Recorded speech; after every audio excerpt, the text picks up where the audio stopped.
Không mau thì nào đấy. Mau từ Dung Pinh. Ok. Chẳng ta phiếp cây cỏ bàn tắc qua đó nét nâng cú xa rồi bác nét dạng được đấy. Mà việc đây có về phát hoa nó cũng xa chính với chi việc ca luôn này bọc về nó thì của bạn ca về class hay là trồng nấu nhưng mà đi cái gì của bạn đã về mình ca phục công cuộc đa cầu liên việc chẳng ngày chẳng hết đấy là việc việc đó ta nét tất thá phiếp cây cỏ căn ta ở tới rứ và xa lăng nơiប្រទេសកម្ពុជាយើង bọc cái tay co đẹp đẹp mai nhưng mình cọ tới bởi chúng chắc cài prai chỉ kịp vào dưới cứ căn tay lọ vấn đề nữa mình chắc cài prai chỉ tiếp á nhưng mình cọ tới tê bởi vì mình mất việc ảnh cài prai bàn lọ đẹp như thế. Hello teacher, what is your name and where are you from? Okay, so my name is Mr. Andrew. I'm from Australia. Okay, so first question, what do you believe are the root causes of poverty and inequality in your community? Okay, in my community, the largest cause of poverty is a lack of education amongst poor people, which creates a poverty trap. Distance also becomes a major issue. People who are poorer live away from better services, which means they spend more time and more money transporting to get to where there are services that can help them, which means they have less time to earn more money or less time to have better education to improve themselves so that they can escape what's known as the poverty trap. Ethnicity is also a significant issue. First Nation people in Australia, Aboriginal people, live on average 20 years less than non-Aboriginal people, and a lot of that is due to the way in which the country was taken over by Europeans and how they've lost access to their land, their culture and their heritage. We are committed to rebuilding that. It's a very difficult process though. Okay. So how do you feel about the role of government and private sector in addressing inequality? So that's a very complicated question. With regards to government, in Australia, if you are unemployed, you'll be guaranteed a minimum income. You will have free health service, you will have free public transport, and training courses are established to benefit you. It's a lot harder when we talk about private companies. Quite a few though do have programs, outreach programs to try to find jobs for people who are less advantaged. So we're very active and very proud that we look after those who are struggling in Australia. Okay, so how does living in poverty affect access to healthcare, education and other basic services in your experience? Okay, so as I said, basic services are provided very well in our government. Probably the poverty aspect is the timing. So a friend of mine, for example, had to have some surgery because she does not have private health insurance. She got government surgery. It took 18 months though to be able to get access to that. Whereas if you're wealthier, she could have had that operation within 3 or 4 days. So it's the time lag and the time taken to access those services which is probably the biggest issue. Okay, so that's all. Thank you for your time. Thank you. Great questions. Well done. Hello teacher. Hello. What's your name? Where you're from? Oh, I'm Tito. I'm from Indonesia. Can you describe a specific moment or challenge that made you realize the impact of poverty and inequality? In 1998, when I was around 3rd grade in primary school, a financial crisis happened. They call it Asian financial crisis, which started in Thailand, and we see that the less fortunate people got impacted even worse than the one that has more financial backup. And what policies or changes do you think, like maybe you could tell to the government, like what would most effectively reduce poverty or inequality?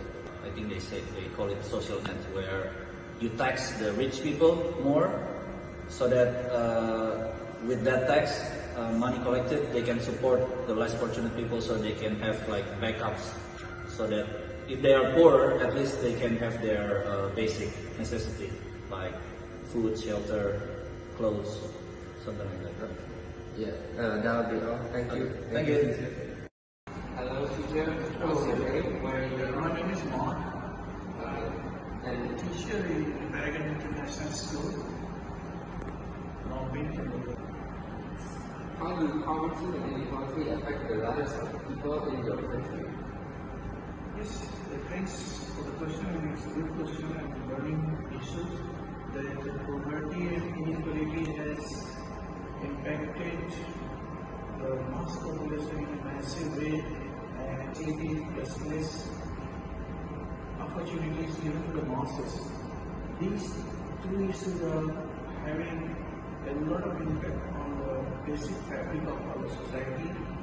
They are not growing into the same manner which they should grow at the moment. I say that if the government pays special attention in limiting this gap of poverty haves and have-nots, the things can be better and some smile to the lower strata of the society. And do you think education or job training programs could help break the cycle of poverty? Absolutely.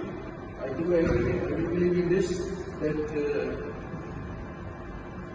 regular and good education and plus you asked that job training, which we also call it vocational training. Nowadays the government is already working on this that they are given vocational training or job training. They can also have the situation where they can get into big company where all the managers are not there. A company, big company or corporate runs starting from the security guard up to the managing director. So those job training holders, they can also be absorbed into those cultures where they can also find their livelihood and they can also pave the way for their coming generations.